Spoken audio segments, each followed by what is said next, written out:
എല്ലാവരുടെയും പാദങ്ങളിലും ഭാരതത്തിൻ്റെ സംസ്കാരത്തിൻ്റെ പാദത്തിലും ഇവിടെ നമസ്കാരങ്ങൾ അർപ്പിക്കുകയാണ്. പ്രിയപ്പെട്ടവരെ,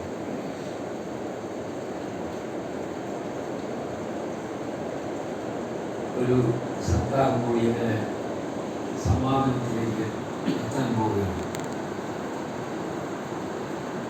ഇത് ഞാനിപ്പോൾ ശ്രദ്ധിച്ചുകൊണ്ടിരിക്കുകയായിരുന്നു. ഇതൊക്കെ ആ ചെറിയ ഒരു വീട്ടിലെ ആളുകൾ ആക്ഷേപമൊക്കെ സഹിച്ച് സൂര്യപ്രകാശം കണ്ടാൽ ആളുകൾ കളിയാക്കാൻ വരും. ഇരുന്ന് എഴുതാൻ സമ്മതിക്കില്ല. അങ്ങനെ എത്രയോ കഷ്ടപ്പാടുകൾ അനുഭവിച്ചിട്ടാണ് എഴുത്തച്ഛൻ നമുക്ക് ഇത് തരുന്നത്. ഞാൻ പലപ്പോഴും അവിടെ ചെന്ന് തനിയെ ഇരിക്കാറുണ്ട്.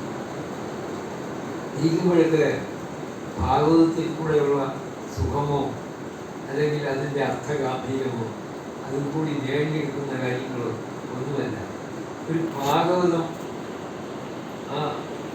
ആ കാലത്ത് അവിടെ ഇരുന്ന് എഴുതാൻ എത്ര കണ്ട് കഷ്ടപ്പെട്ടു എന്ന് ആലോചിക്കുമ്പോൾ നമ്മളൊക്കെ ഭാഗവതത്തിന് വേണ്ടിയിട്ടോ കൃഷ്ണന് വേണ്ടിയിട്ടോ ഈശ്വര സാക്ഷാത്കാരത്തിൻ്റെ വഴിക്ക് വേണ്ടിയിട്ടോ നമ്മൾ എത്രയോ തുച്ഛമായിട്ടാണ് ചിന്തിക്കുന്നത്.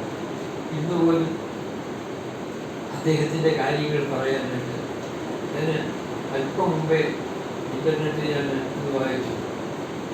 എഴുത്തച്ഛൻ്റെ പേര് പോലും പറയാൻ ഉള്ള മനോഭാവം ഇല്ലാത്തവരാണ് മറ്റ് പല സാഹിത്യ പണ്ഡിതന്മാരെ അവതരിപ്പിക്കുകയും അവർക്ക് വേണ്ടിയിട്ട് എന്തെല്ലാമൊക്കെ ചെയ്യാൻ പറ്റുമോ ഒക്കെ ചെയ്യുകയും ചെയ്യുന്നത്.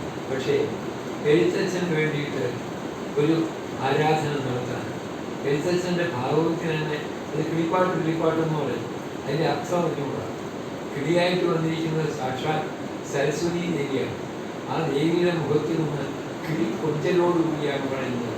ആർക്കും ആരെയും ഉപദ്രവിക്കുന്നത് ശിക്ഷിക്കുന്നതും ഒക്കെ തന്നെ കിളിക്കൊഞ്ചലിലൂടെയാണ്. അല്ലാതെ ദേഷ്യം അത്രയ്ക്ക് ഒരിക്കലും വരാറുണ്ട്. അപ്പം അങ്ങനെയുള്ള ഒരു പാരമ്പര്യത്തിൻ്റെ ഉടമയെ, ഒരു സംസ്കാരത്തിൻ്റെ ഉടമയെ, ഒരു ശാസ്ത്രത്തിൻ്റെ